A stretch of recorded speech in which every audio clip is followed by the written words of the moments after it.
Hello everyone. In today's session, we are going to learn about biodiversity and concepts of biodiversity. This is part one of the series. The second part deals with the conventions of biodiversity.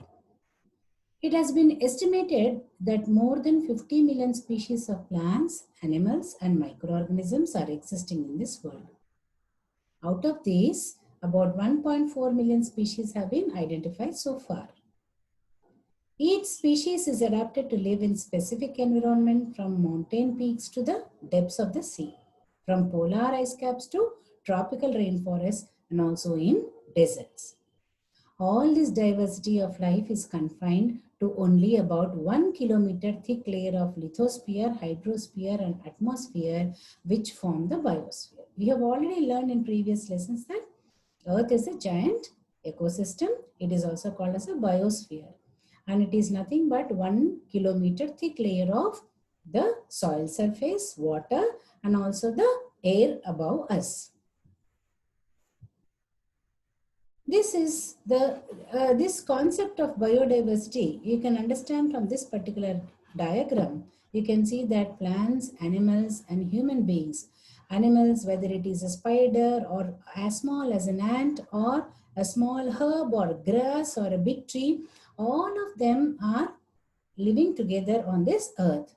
Unless there is diversity, the ecosystem will not function properly. So we have, that is the humans have to understand this concept that unless we consider all other living organisms of this earth as a part of this ecosystem, the biodiversity will not be established in the ecosystem, that is the biosphere on this earth. We have to deal with all these organisms in a very careful manner so that their diversity is not reduced on this earth. Though the study of environment and ecology is quite old, the term biodiversity has been introduced by Walter Rosen in 1986. So you can say that biodiversity is a pretty recent concept. Biological diversity or biodiversity is defined as a variety and variability among the living organisms and the ecological complexes in which they occur. It refers to the variabilities among species of plants, animals, and microorganisms, ecosystems including terrestrial, aerial, marine, and other aquatic systems, and ecological complexes of which they are part. To say this simply, biodiversity is the assemblage of different life forms. It reflects the number of different organisms and their relative frequencies in an ecological system. It includes the organization of organisms at many levels, ranging from complete ecosystems to the chemical components that form the molecular basis of heredity. Thus, biodiversity is sum of all the genes, varieties, species, populations in different ecosystems and their relative abundance. So not only the number of these varieties, but also their relative abundance is nothing but the biodiversity. So biodiversity, besides its ecological significance, provides a socio-economic and monetary asset to the nation. So it is very, very important. We have to understand this concept. Human society depends upon biological resources, their diversity and ecosystems that sustain them to provide essential goods and services. Nowadays, there is a new concept of ecosystem services. So we get all the things from the ecosystem like oxygen, then the reduction of carbon dioxide and other greenhouse gases because of the presence of plants. We get water, we get minerals, other resources from the forest like honey, tea, etc. Not to say the medicines. So all these are nothing but the services and goods which are given by the ecosystem and by the biodiversity to us. Unless we understand this properly, unless we understand the importance of this properly, we cannot have a sustainable development. We cannot preserve this particular ecosystem for the next generations. Scientists are aware of this important potential of various life forms existing on the earth. Our planet's requirements and services depend mainly on the biological resources. Biological resources not only provide us nourishment, clothing, housing, fuel, and medicine, but also meet our several other requirements. We will come to that in the last part of this particular video. Therefore, the knowledge of biodiversity is of immense utility in planning sustainable livelihood and conserving the natural resources. What is the significance of biodiversity? Biodiversity, besides its ecological significance, provides a socio-economic and monetary asset, as we have already learned in the previous slide, to the nation. Here, the human society depends on biological resources, their diversity and ecosystems that sustain them to provide essential goods and services. This is a very, very, very important concept that we should all learn and accept, because it plays a major role in our continuance or in our life on this earth. So these values of biodiversity can be grouped roughly into three categories. The first one is productive use. This is assigned to the products that are commercially harvested for exchange in formal markets and is therefore the only value of biological resources that is concerned in national income. We are only concerned about this till now, but we have to understand that there are more or other uses to biodiversity. Biodiversity provides us many products such as fuel, timber, fish, fodder, skin, fruits, cereals, and medicines.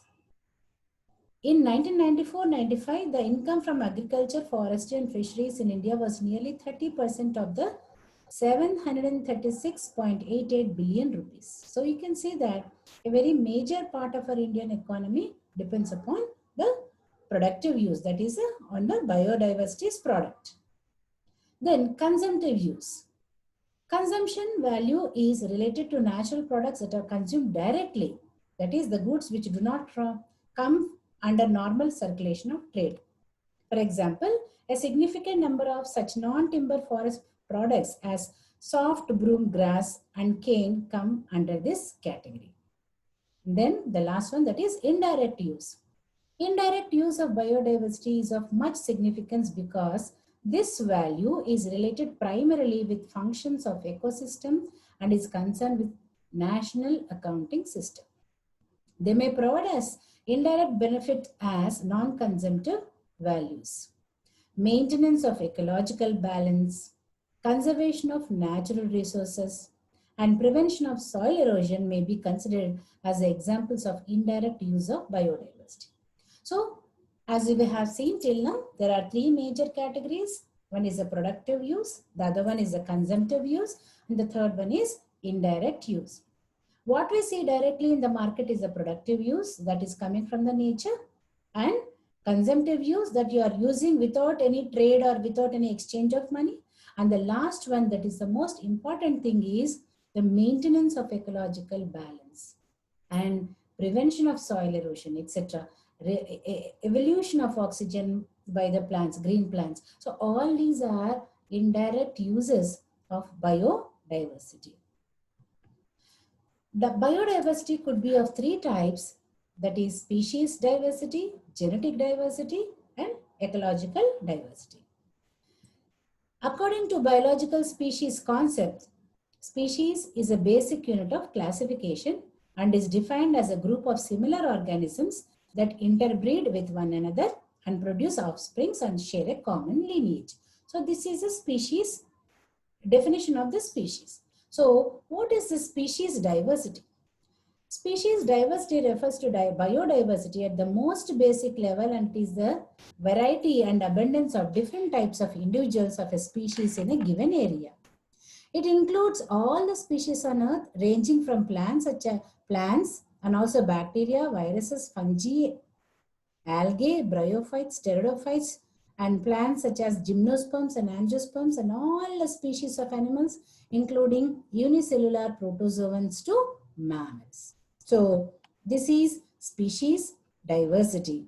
We can see that there are many animals, there are also plants, then the richness of the species in this particular community or in this community. So you can say that the sum total of all living organisms, be it micro or macro, all organisms is called as species diversity.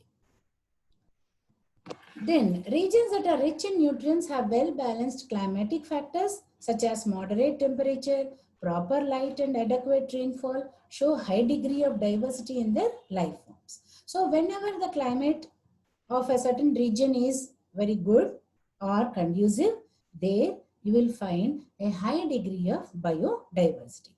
Examples are tropical areas. The tropical areas support more diverse plant and animal communities than the desert and polar areas. As for examples, tropical forest has a higher species diversity as compared to a timber plantation.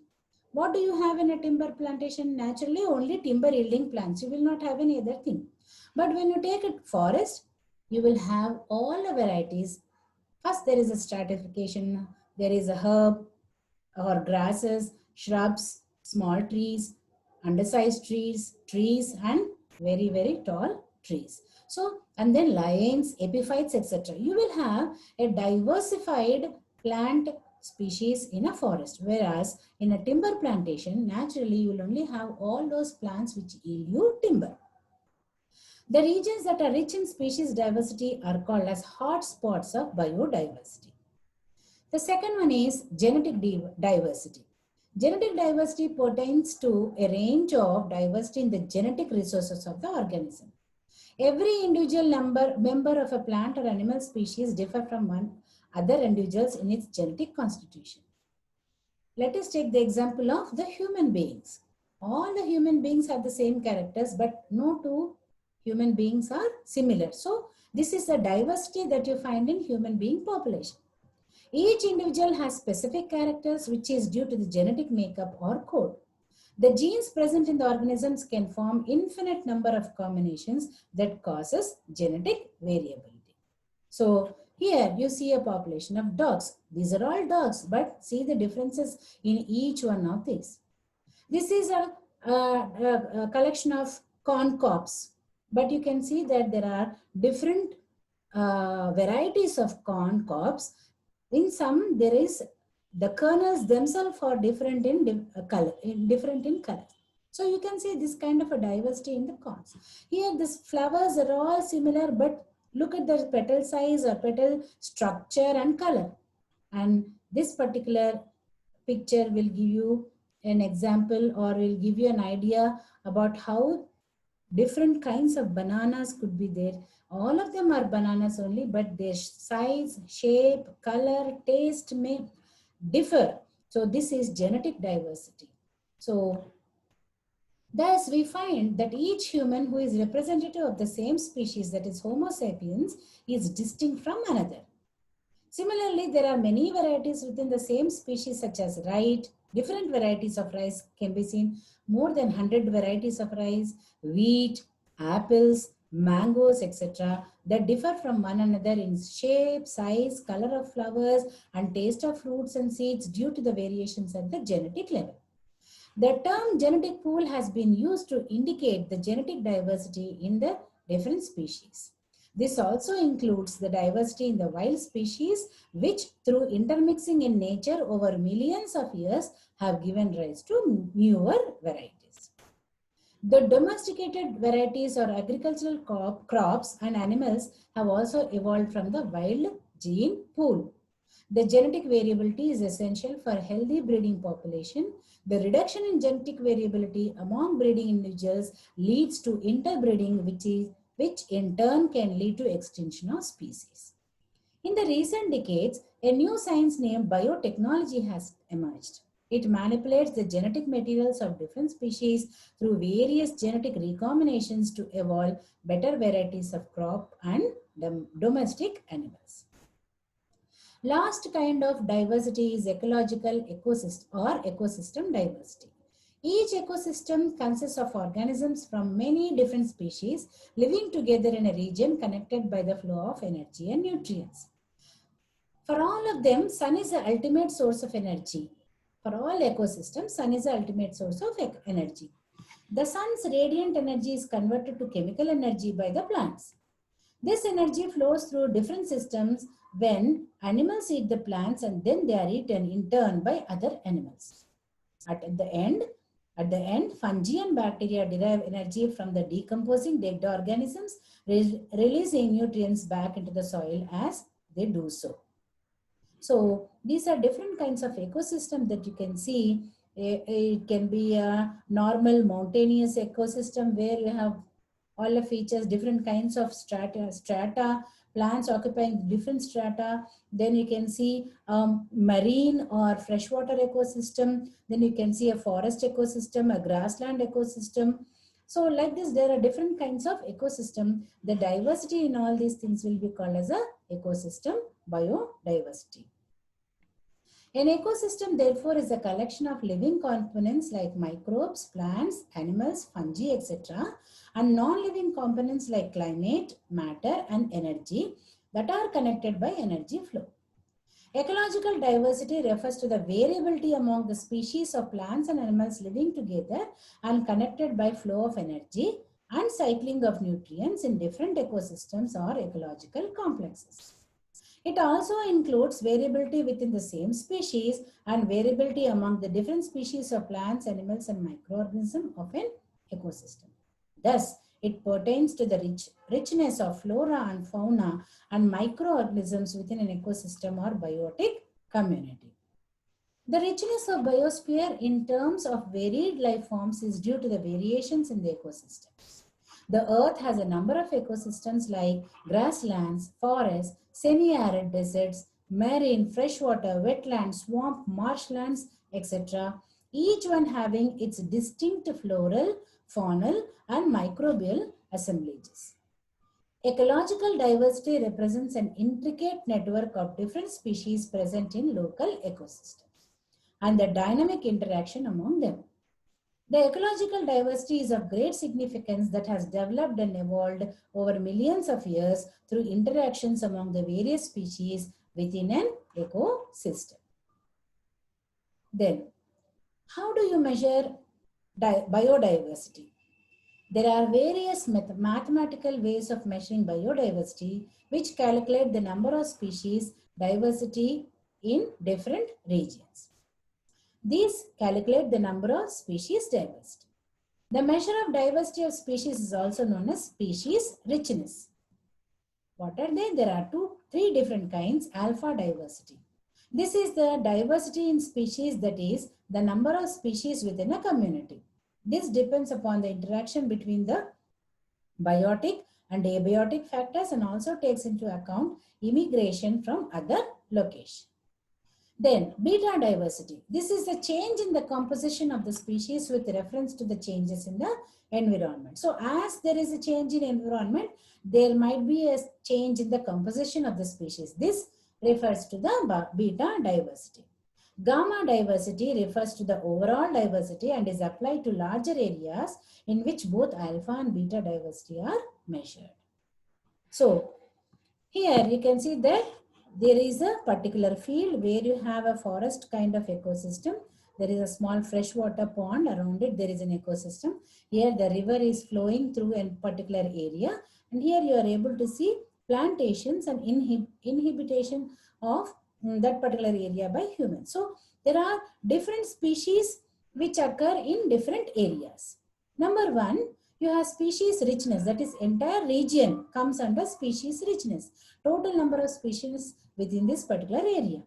Then you have here genetic diversity, that is variety of genes within a single species. Suppose we have deer population here, all the genes present here, diversity present here in the deer population comes under this genetic diversity.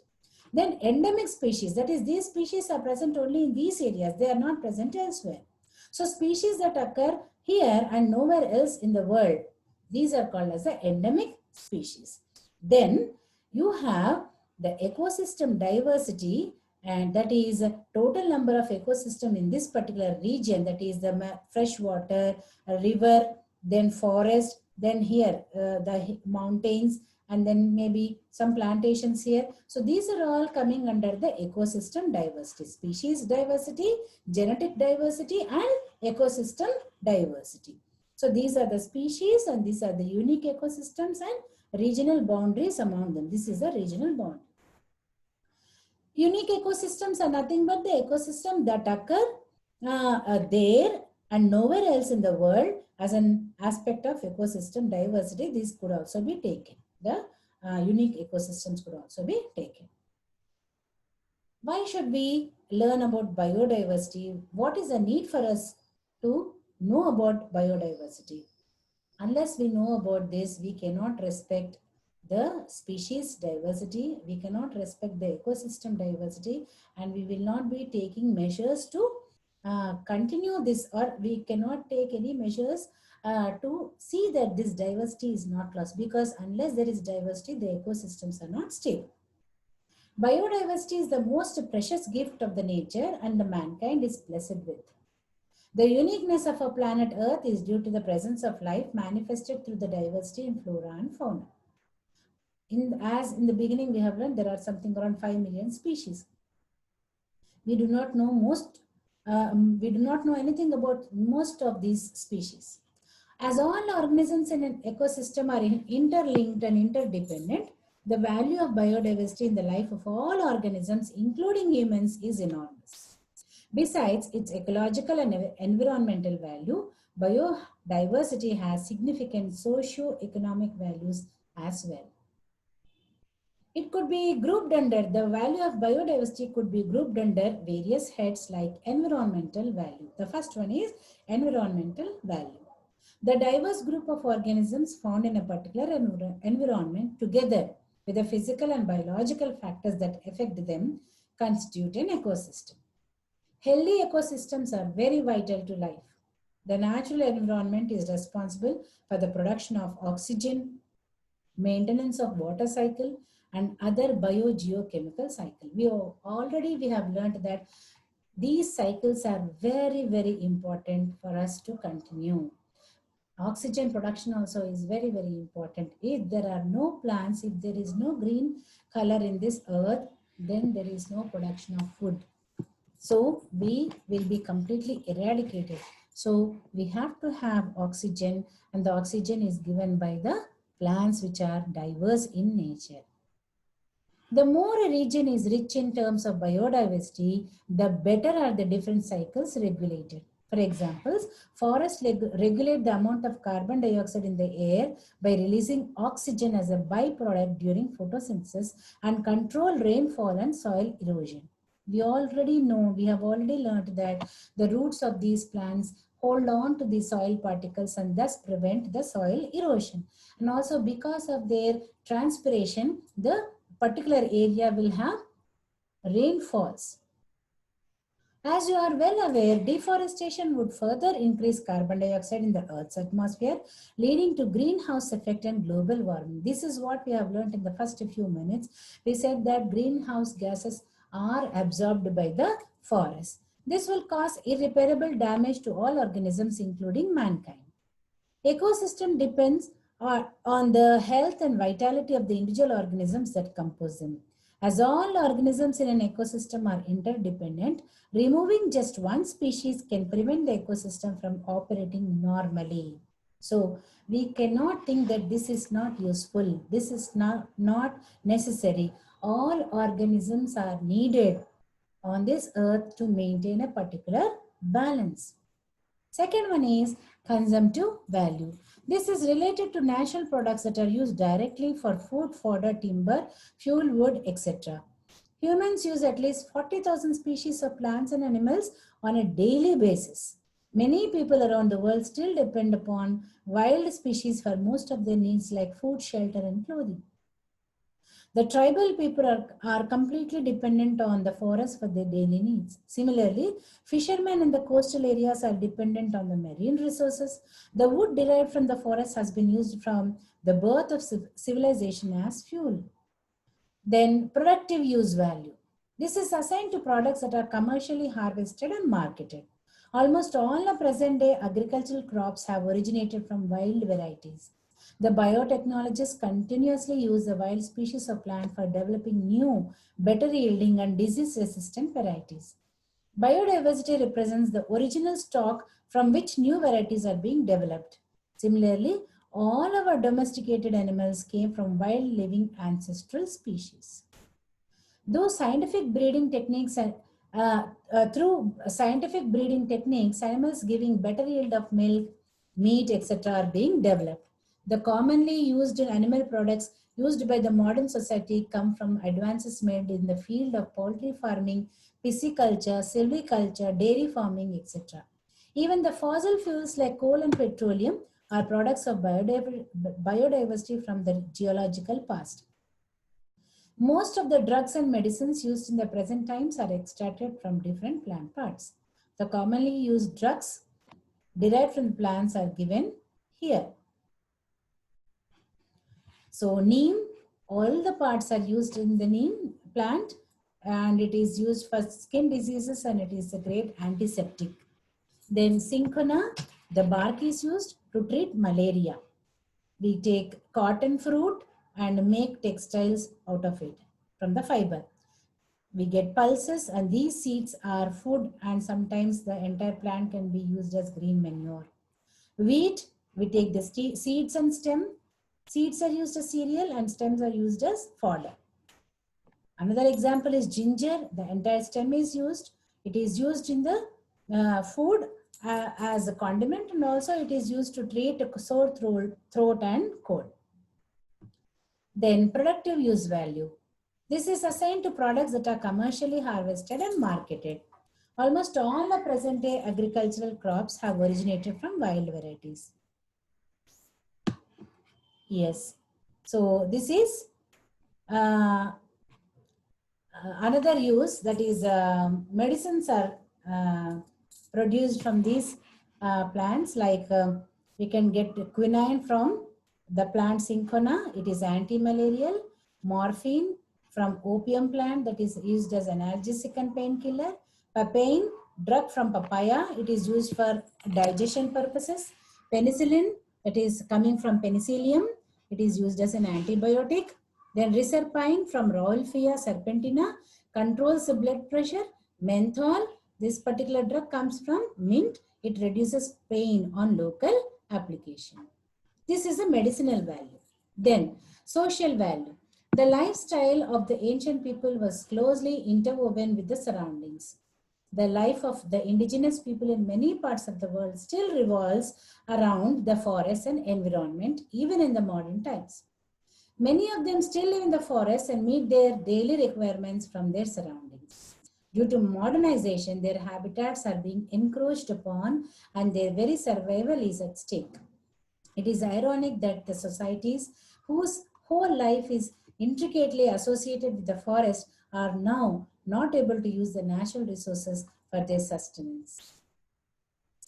Biodiversity in different parts of the world has been largely preserved by the traditional societies. Since the indigenous people always protect the forest for their own benefit, the government should formulate plans to involve such people for environmental protection. In ancient times, especially in India, the environment is in totality, that is flora, fauna, etc., were held in high esteem. Trees like peepal, banyan and tulsi were worshipped. Then ladies were offering water to tulsi daily was considered to be a good practice. And there were festivals when ladies tied sacred threads around the people and banyan trees and pray for the welfare of their families. Similarly, certain animals and birds were represented as vehicles of God and were duly respected. Thus, the different facets of biodiversity were closely linked to the societies in general. The last value is the ethical and moral value. It is based on the principle of live and let others live. Morality and ethics teach us to preserve all forms of life and not to harm any organism unnecessarily. Some people take pleasure in hunting of animals. People also sometimes degrade and pollute the environment by their unethical actions. Through proper education and awareness, the people's conscience against such practices must be raised. We may not be deriving direct benefits from many plants and animals, but should they be harmed because of this? Each species has its own utility in the world of biodiversity and has every right to live. Then the most important value is the aesthetic value. The beauty of our planet is because of biodiversity, which otherwise would have resembled other barren planets dotted around the universe. Biological diversity adds to the quality of life and provides some of the most beautiful aspects of our existence. It is responsible for the beauty of a landscape. Humans are also attracted towards the biologically rich regions, and nobody likes to live or visit a barren place, is it not? People go to far off places to enjoy the natural surroundings and wildlife. This type of tourism is nowadays developing, is referred to as ecotourism, which has now become a major source of income in many countries. Ecotourism includes visiting wildlife sanctuaries, national parks, coral reefs, exotic islands, safaris, and trekking in the mountains and forested areas. In some countries like Nepal, Bhutan, Kenya, Rwanda, ecotourism has now become the major source of foreign currency income. In many societies, the diversity of flora and fauna has become a part of the tradition and culture of the region and has added to the aesthetic values of the place. For example, in India, the richness of flora and fauna is depicted in many paintings, and animals are represented as vehicles of gods, and the dances and festivals are intricately associated with the nature. Optional value. This refers to the value of biodiversity that is yet unknown but needs to be explored for future possibilities and use. Scientists have discovered and named about 1.75 million species, which is of utmost importance. We should preserve all the world's biodiversity that can be used by future generations. Thank you.